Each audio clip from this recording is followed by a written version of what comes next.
لیکن ایک اور صبر کا امتحان ہے، وہ ذرا زیادہ مشکل ہے.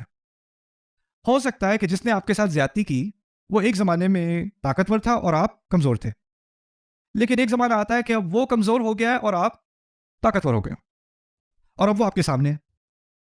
اب وہ جب آپ کے سامنے ہے تو وہ جو پہلے کا کھاتا تھا وہ اب بیلنس کرنا ہے، آگے سے اس کو جواب دینا ہے. اس نے وہ 4 سال پہلے جو تھپڑ مارا تھا، اب آپ کا ٹائم آ گیا کہ میں بھی ذرا سکور برابر کروں.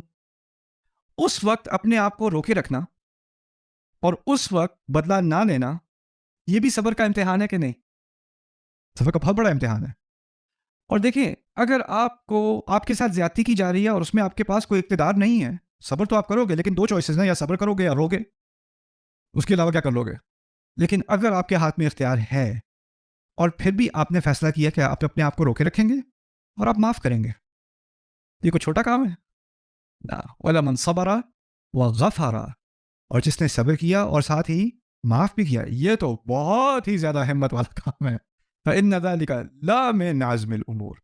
ان آیات کا تعلق اصل میں بدلے سے ہے، بدلے کی حکمت اور بدلے کو سمجھنا قرآن میں. وَلَمَنْ انْتَصَرَ بَعْدَ ظُلْمِهِ فَأُولَٰئِكَ مَا كَانَ عَلَيْهِم مِّن سَبِيلٍ. کسی کے ساتھ ظلم کیا گیا ہو اور وہ اپنی مدد کرنے کے لیے جوابی کارروائی کرے تو اس کے خلاف آپ کچھ نہیں کہہ سکتے. بائبل کا ایک محاورہ ہے، شاید آپ کو معلوم ہوگا، ٹرن دی ادر چیک، دوسرا گال دکھا دو. کہنے کا مطلب کیا ہے؟ ایک طرف سے تھپڑ مارے تو کہیں یہ زیادہ نال ہو گیا، اس کو بھی فکس کر دیں. Right, turn the other check. تو قرآن کیا کہہ رہا ہے؟ قرآن کہہ رہا ہے اگر آپ کے ساتھ کسی نے زیادتی کی ہے اور آپ اس کے جواب میں اپنے حق کے لیے کھڑے ہو جاتے ہو، اپنی مدد کرتے ہو یا اس کو ریٹیلیٹ کرتے ہو، تو کیا آپ پر مذمت ہوگی؟ نہیں. فَأُولَٰئِكَ مَا كَانَ عَلَيْهِم مِّن سَبِيلٍ. آپ ان کے ایسے لوگوں کے خلاف کوئی کیس نہیں بنایا جا سکتا جو ظلم کیے جانے کے بعد جواب دے رہے ہیں، جوابی کارروائی کر رہے ہیں. انما السبیل علی الذین یظلمون الناس. کیس تو ان کے خلاف ہو جو زیادتی کرتے ہیں، کیس تو ان کے خلاف ہو. تو پھر 3 آپ کے پاس پاسبلٹی، 3 امکانات آ گئے. اگر کسی نے میرے ساتھ زیادتی کی ہے میرے ساتھ، تو 3 اختیار ہے میرے پاس. ایک اختیار ہے اس نے مجھے 1 تھپڑ مارا، میں اس کو 4 ماروں گا، ایک اختیار ہے میرے پاس. دوسرا اختیار کیا ہے؟ اس نے 1 مارا ہے اور میں نہیں ماروں، وہ تو تیسرا اختیار ہے. اس نے مجھے 1 مارا، میں بھی اسے 1 ماروں. ایک پہلا تھا، اس نے مجھے مارا، میں اس کی ساری فیملی کو اکٹھا کر کے سب کو تھپڑ ماروں گا، وہ پہلا اختیار ہے. دوسرا اختیار ہے اس نے 1 مارا، میں بھی 1 ماروں گا.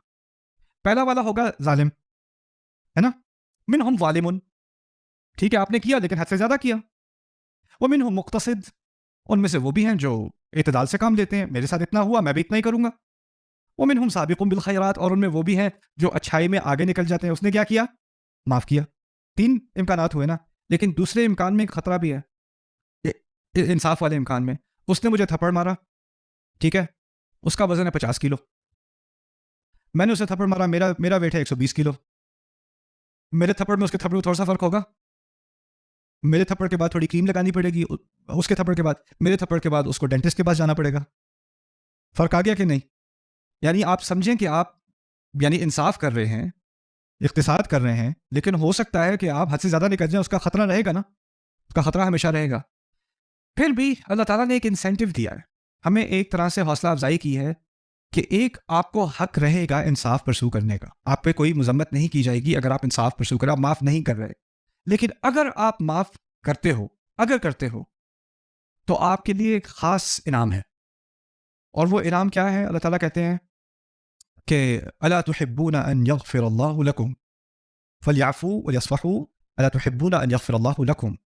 ان لوگوں کو محبت سے درگزر کر دینا چاہیے اور ان کو صفا پلٹ دینا چاہیے. پلٹ دینا چاہیے سے مراد ہے کہ جو بات پہلے تھی وہ دوبارہ نہیں واپس ہو سکتی. یاد ہے میں نے پچھلے سال معاف کیا تھا تمہیں، نہ وہ صفحہ پلٹ چکے، اس کو دوبارہ پیچھے نہیں پلٹنا. صفحہ صفحے سے ہی نکلا ہے، صفحے کو پلٹ دو، دوبارہ واپس نہیں آنا اس کی طرف، ٹھیک ہے. الا تحبون ان یغفر اللہ لکم، کیا تم لوگوں کو محبت نہیں ہے اس چیز سے کہ اللہ بھی تمہیں معاف کر دے؟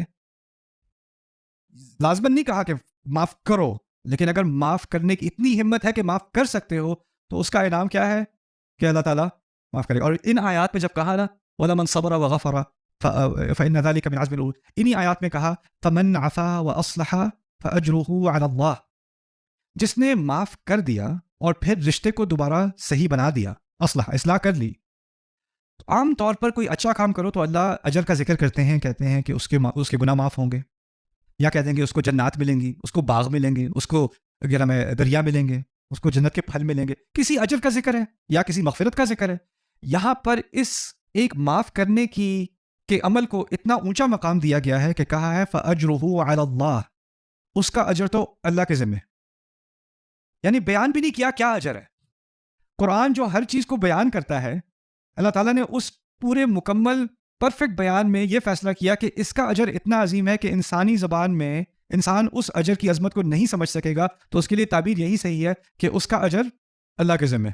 فَأَجْرُهُ عَلَى اللَّهِ.